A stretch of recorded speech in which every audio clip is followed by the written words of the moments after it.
Hooray! We can get nice and close to you.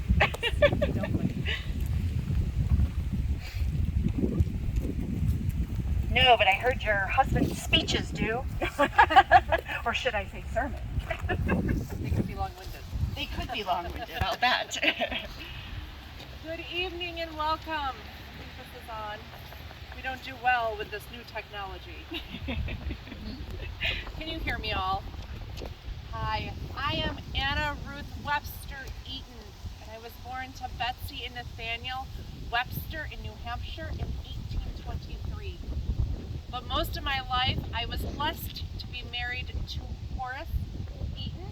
He was the Doctor of Divinity and pastor at the Western Presbyterian Church from 1848 to 1878. So for 30 long years, I got to hear his sermons. We were called to help free those who had been taken from their homes, their families, the bosoms of their mothers, and brought to the Americas to be slaves. And I know you're thinking, well, that's a southern thing. But nope, it happened up here where it's cold as well. So my husband, along with Pliny Sexton, not Pliny T. Sexton, not to be confused, but Pliny Sexton, teamed up to house a station of the Underground Railroad.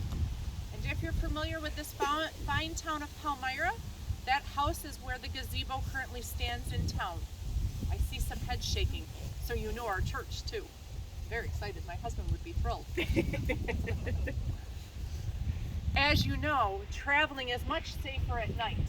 So everybody would stay at Mr. Sexton's home until night, and then they would meet at the church, because the town clock was housed in our steeple. And they would stay in my office, which was just south of that tower, and when it struck midnight, they would proceed off. So be mindful, you're out while it's very light out. Be careful. It's much safer to travel in the dark. We felt strongly that it was our call to help folks to be free. We didn't feel it was anybody's right to not be free. That was our mission. But the other thing that I loved was going to church on Sundays to hear my husband's fine sermons, to watch the joy on the young and the old faces, and to know that I was there for him to confide in and to talk to. It was very stressful to be such a good person and to do such good deeds. Sadly though, being 13 years older than me, my husband perished before me. But my life didn't stop. I stayed very much involved in the church and continued to do good works until I passed at the ripe old age of 90. And I am delighted that you have come out to our fine town, and I wish you safe travels in this light. Have a great day. Thank you, Mrs. Eaton.